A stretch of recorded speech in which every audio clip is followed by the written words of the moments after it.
Welcome, Dr. James Beckett, Sports Card Insights. First of all, thank you, sponsors, Topps, Upper Deck, and Panini, Heritage Auctions, Hugging the Scott Auctions, Mike Stadium Sports Cards, Burbank Sports Cards, ComC.com, and Beckett Media, Beckett Grading, Beckett Authentication. Got a note from Brian Weaver, my tennis collecting friend.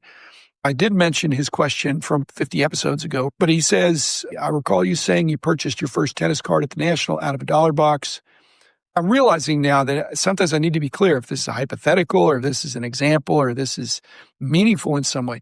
Brian, it wasn't my first tennis card. It was the first tennis card that I got out of a $1 box at the National. So yes, it was a first in that sense. But when you had mentioned, I just said, yeah, I'm going to look for tennis cards at the National. And if something's interesting, I have lots of tennis cards. I did the price guides for all the different sports. So I had an extensive card library.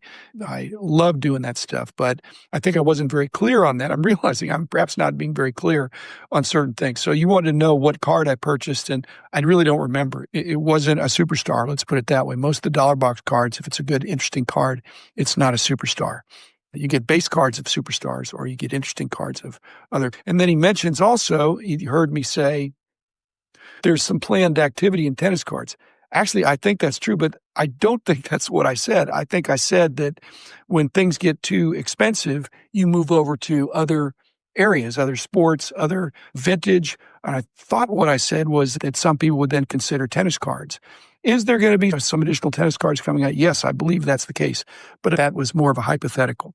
While I'm doing this, I get these push notifications as a podcaster of podcasting solicitations. And one of the emails I got was how to increase podcast comments on your episodes. Well, I no longer have to worry about that. If you've been tracking along, if you're controversial, which I don't intend to be, or you say things that people do not agree with what they thought you said, then yes, you get a lot of comments.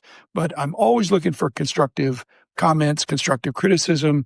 If there's some specifics there that I can grab onto and either clarify or say, you're right. It depends on the situation. So keep your comments and questions coming. Okay, back to new products here. I got some products from Panini. Thank you very much.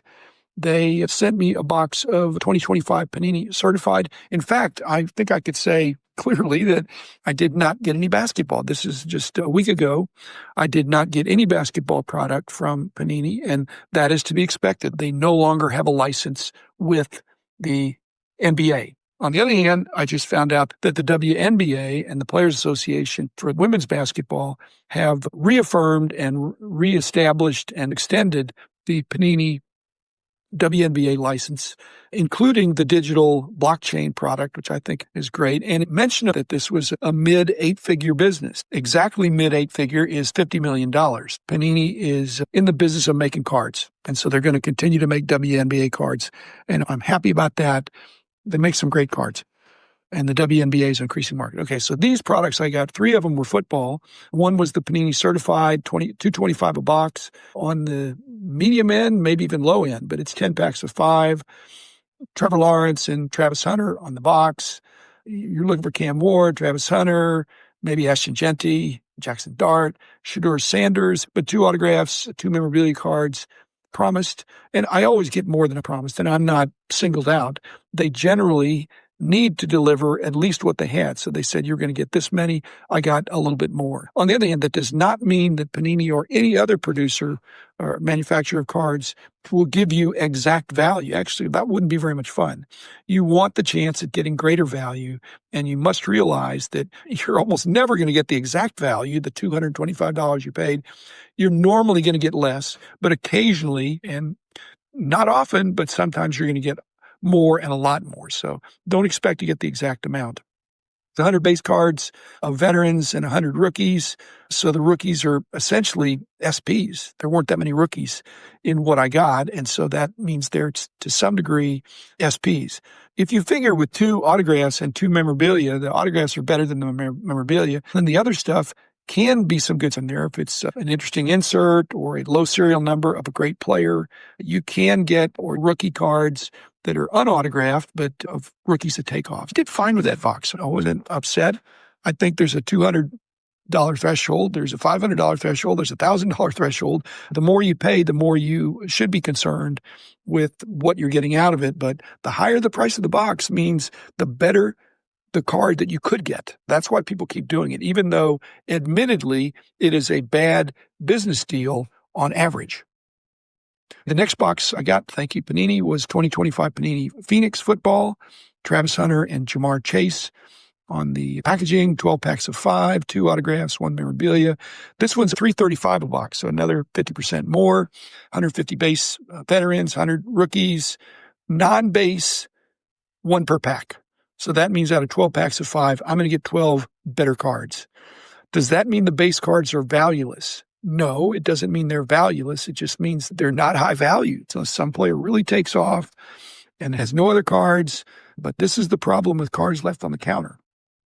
You're going to get 1 RPA in there that's better. Usually in these kind of boxes, you go as far as your RPA will take you. So if you get a weak player rookie patch autograph, that's not a good box.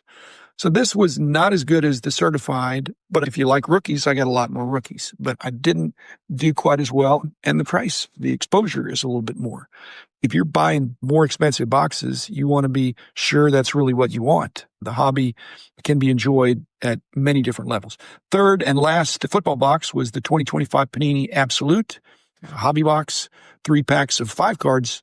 Really thick cards. I like seeing them when I'm in the dollar box. I don't think these are the kind that are left on the counter, especially at $850 a box. I got 5 base cards. They really don't factor into the value. They're $850 for the box. The 5 base cards are not 50 of the dollars. They're 5 of the dollars, or they're 10 of the dollars. They're not the better cards. Now you're down to 10 cards. On the other hand, some of these base cards, they were like the second year of a really good rookie card, but it's not a rookie card. It's the second year. You're looking for a case hit, which I did not get. However, bottom line, I got a Travis Hunter RPA, and it's going to go to BGS to be graded and put on my wall. Thank you, Panini, very much. I'm always looking for cards that can go on my wall that can tell a story. And I think it's part of it, the rookie patch autographs. There's a rookie aspect, there's an autograph aspect, and then there's an attractive patch there. Now, I listen to a bunch of podcasts, and I read a lot too, but one of the things came up with that Leighton Sheldon has gotten a find. He's a treasure hunter, and he found these T215s, Red Cross. They're T cards similar to T206s. And he introduced the concept that I really hadn't thought about of like back appeal. You know, he's bragging about how nice these cards are. Again, if you're a purist and you're a vintage and a pre-war collector, when you see that the Red Cross on the back, red printing on the back, you know that it's very unusual. And that's more interesting than the front of the card, which looks like an ordinary T206, for example. So I've never thought about, Leighton, about back eye appeal, but certainly I think the card companies ought to consider that the backs of the cards are important as well. I don't think you're going to be flipping it over to show it, but I just thought that was interesting. Then lastly, from Panini Combat Anthology, which I think is a brand new thing from 2025. I love the concept. Broad appeal, the diversity of the sports of boxing and wrestling and MMA. You've got different genders, different age groups, different nationalities. I got an Ivan Putski, who was not one of my guys necessarily 50 years ago, but he was a wrestler that was fun to watch. But it's not numbered and serial number. I have no way of knowing. You can, after a while, you get a ballpark idea of how many autographed Ivan Putskis are out there, but this is not a mass-produced product. So it doesn't have to be very many. In the hobbies, you have to have more people wanting something than there are out there, and it has to be at an attractive price. Again, 4 packs of 10, $150 a box, 2 autographs, and out of the 40 cards you get, 20 of them are inserts or parallels. So half of them are non-base. I like that. The price guide researcher in me suggests that this would be very much fun to collect this and try to see, as you're putting your sets together, which styles or which stars have the highest demand and highest prices. It's, again, not a high production, so lower production, and you know that because there are no high serial numbers. If the highest serial number, which I think is up to 199, when you see a product that has serial numbers up into the thousands, you know that they have to print up enough product to be able to get all the 2,025 copies of something for every player. And you can do the math to figure out there's going to be a lot of those out there. So I really enjoyed that. It probably was my favorite opening. I'm not sure I did best on it, but like I said, it was fun. Okay, lastly, I have had season tickets to the Mavs. I love basketball. I love watching. And going to the Mavs has been interesting the last few years.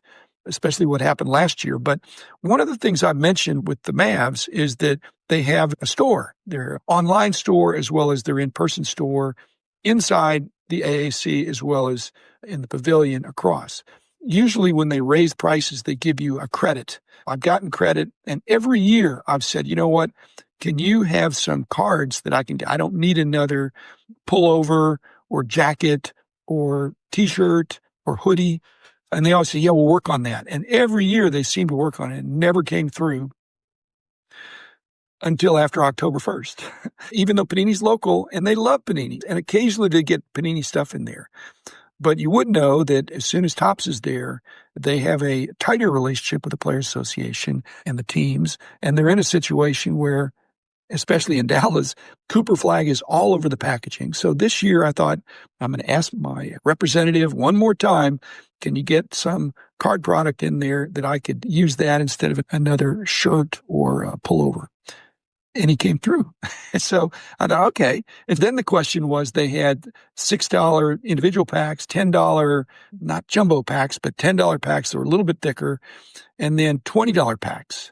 And the Sports Card Insight is, usually you want to take the most expensive packaging. It has the best chance of having something better in it.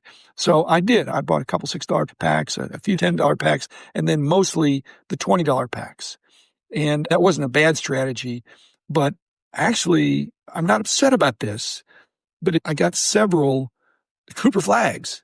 Now you'd think, oh, that's great. Well, it's not great if everybody's getting a bunch of Cooper flags. I think he's going to be a really great player. I mean, a great player in the full sense. But right now, he's not a great shooter. He does not have the range. He's 18 years old. He's not even 19. And he has high school shooting range. You give an 18-footer, that's great. 20 feet, 22 feet, you get up into the pro three. He's not a threat. And until you're a three-point threat, like Luka was, it's more difficult to get around somebody if they're going to sag on you. He's a very smart defender. He understands the game.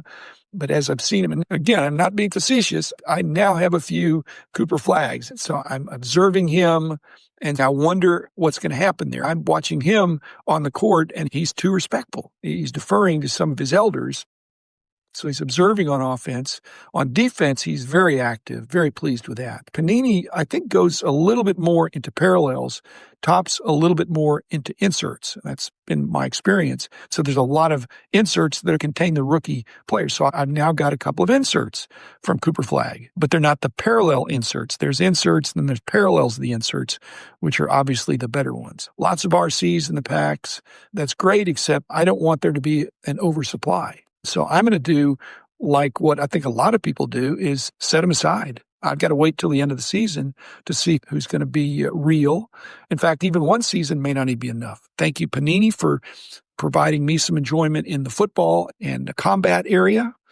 And thanks for your questions. Keep them coming. I don't want to be controversial to get questions. I want to just provide sports card insights to the questions that you're having. So thanks, everybody, and I'll be back again with some more episodes in a couple of days. The man in the house of cards is